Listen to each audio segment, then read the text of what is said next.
हैरान कर देने वाली खबरों की शुरुआत करते हैं अफगानिस्तान से जुड़ी एक खबर के साथ। अफगानिस्तान में तालिबान राज आते ही लोग जान पर खेलकर देश छोड़ने को मजबूर हैं। एक वीडियो में तो लोग प्लेन पर बाहर लटक कर जा रहे थे, लेकिन उनमें से कुछ लोग उड़ते प्लेन से ही नीचे गिर गए। जान बचाने की जद्दोजहद में लोग मौत के मुंह में समा रहे हैं, लेकिन इस बीच कुछ लोग ऐसे भी हैं जिन्हें पूरी शिद्दत से काबुल एयरपोर्ट से बाहर निकाला जा रहा है। ऐसे में एक पूर्व royal marine commando Paul Pen Farthing ने काबुल एयरपोर्ट से बाहर निकलने की अपनी दास्तां सोशल मीडिया पर शेयर की तो यूजर्स तरह तरह के कमेंट्स करने लगे।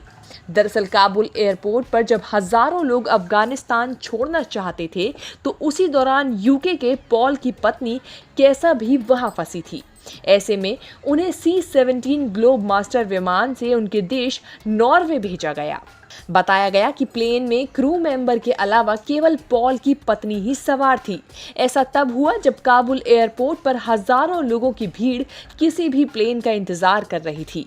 लोग चाह रहे थे कि वो किसी तरह अफगानिस्तान छोड़कर बाहर निकल जाएं, लेकिन बहुतों को इसमें मायूसी हाथ लगी। पॉल ने ही एक फोटो अपने ट्विटर अकाउंट पर शेयर की है, जिसमें उनकी पत्नी सवार होकर काबुल से अपने देश पहुंची। ये प्लेन पूरी तरह से खाली था। उन्होंने लिखा, उनकी पत्नी कैसा अपने घर जा रही हैं। अब सोशल मीडिया पर इस घटना का जोरदार विरोध हो रहा है।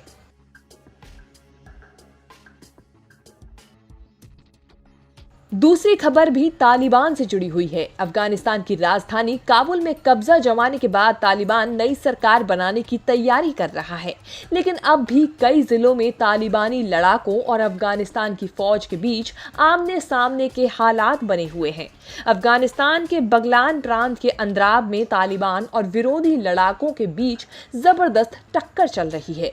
बानू जिले में अफगान फौज ने तालिबान की कमर तोड़ दी है। तालिबान के जिला प्रमुख समेत 50 तालिबानियों को ढेर कर दिया है।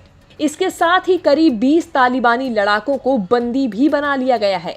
इससे पहले बंगलान प्रांत में ही अफगान फोर्स ने 300 तालिबानी मार गिराए थे। अफगानिस्तान के कुल 34 प्रांतों में से 33 प्रांतों में तालिबान का कब्जा हो चुका है। 15 अगस्त को तालिबानी लड़ाकों ने राजधानी काबुल पर कब्जा किया था, जिसके बाद जल्द सरकार बनाने का दावा किया गया था। तालिबान पंजशीर पर कब्जा जमाने की तैयारी कर रहा है। तालिबान को अमरुल्लाह सालेह और अहमद मसूद की ओर से कड़ी टक्कर मिल रही है। केंद्रीय मंत्री पशुपति पारस पर बिहार के हाजीपुर में एक महिला ने स्याही फेंक दी। उन पर ये अटैक तब हुआ जब वो केंद्रीय मंत्री बनने के बाद पहली बार हाजीपुर पहुंचे हैं। पारस हाजीपुर में आभार यात्रा निकाल रहे हैं। उन पर स्याही फेंकने वाली महिला को उनके भतीजे चिराग पासवान का समर्थक बताया जा रहा है। स्याही फेंके जाने के बाद पशुपति पारस को कपड़े बदलने पड़ गए, लेकिन जनशक्ति पार्टी में टूट के बाद चाचा भतीजे में मनमुटाव हो गया था। रामविलास पासवान के निधन के कुछ महीनों के बाद चिराग पासवान को छोड़कर पार्टी के बाकी सांसद पशुपति पारस की तरफ चले गए थे और उन्हें पार्टी का अध्यक्ष घोषित कर दिया गया था। इसके बाद चिराग ये लड़ाई कोर्ट में भी लेकर गए। वहीं जुलाई महीने में हुए मोदी सरकार के कैबिनेट विस्तार में पशुपति पारस को केंद्रीय मंत्री बनाया गया। पारस को खाद्य प्रसंस्करण मंत्रालय का प्रभार सौंपा गया। केंद्रीय मंत्री बनने के बाद पशुपति पारस पहली बार अपने संसदीय क्षेत्र पहुंचे थे। यहां पर वे आभार यात्रा निकाल रहे हैं। उसी दौरान वहां कुछ चिराग पासवान के भी समर्थक पहुंच गए।